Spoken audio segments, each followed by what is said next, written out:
حضرت صلی اللہ علیہ وسلم کو اللہ تبارک و تعالیٰ نے نبوت اور رسالت سے سرفراز فرمایا۔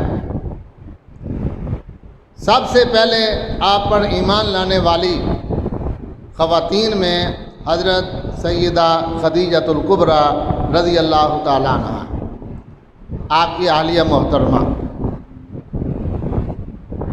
حضرت صلی اللہ علیہ وسلم گھر سے باہر نکلے،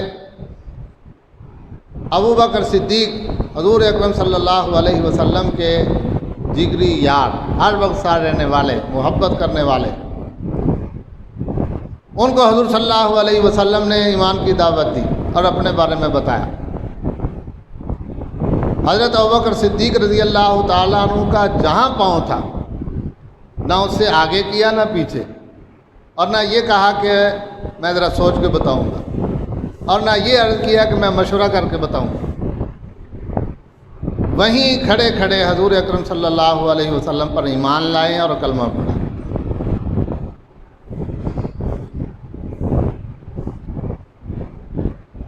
تیسرے، حضور اکرم صلی اللہ علیہ وسلم پر اولین ایمان لانے والوں میں حضرت سیدنا علی المرتضیٰ رضی اللہ تعالیٰ عنہ کا اس میں گرامی آتا ہے، جو حضور صلی اللہ علیہ وسلم کی زیر تربیت اور زیر پرورش تھے، وہ آپ پر ایمان لانے والے۔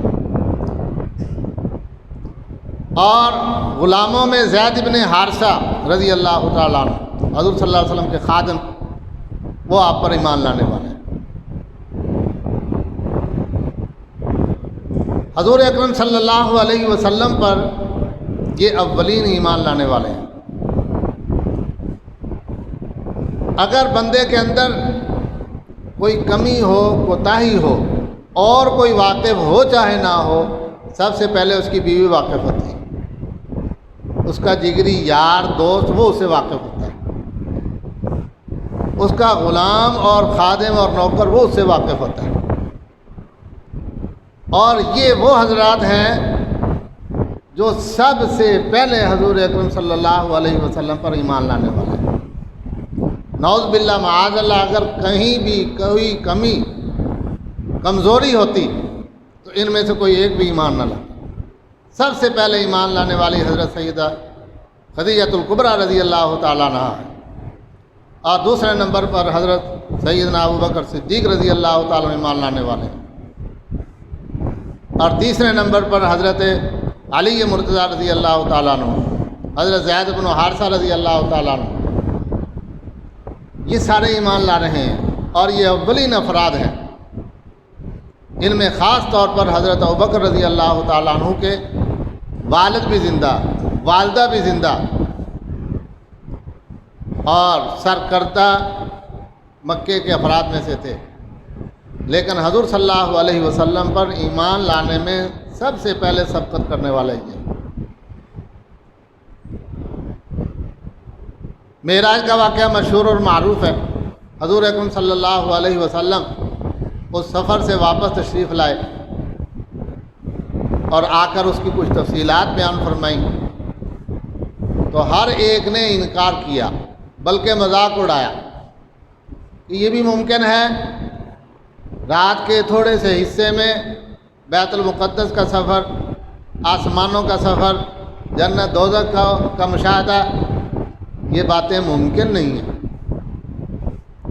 اپنے عقل کے اعتبار سے سوچا، ذہن اور دماغ کے اعتبار سے سوچا، اور کافروں نے کہا کہ آج بڑا بہترین ہمارے پاس موقع ہاتھ آیا ہے کہ ہم آج ان کا جو گہرا دوست ہے اس کو ہٹائیں گے ایمان سے۔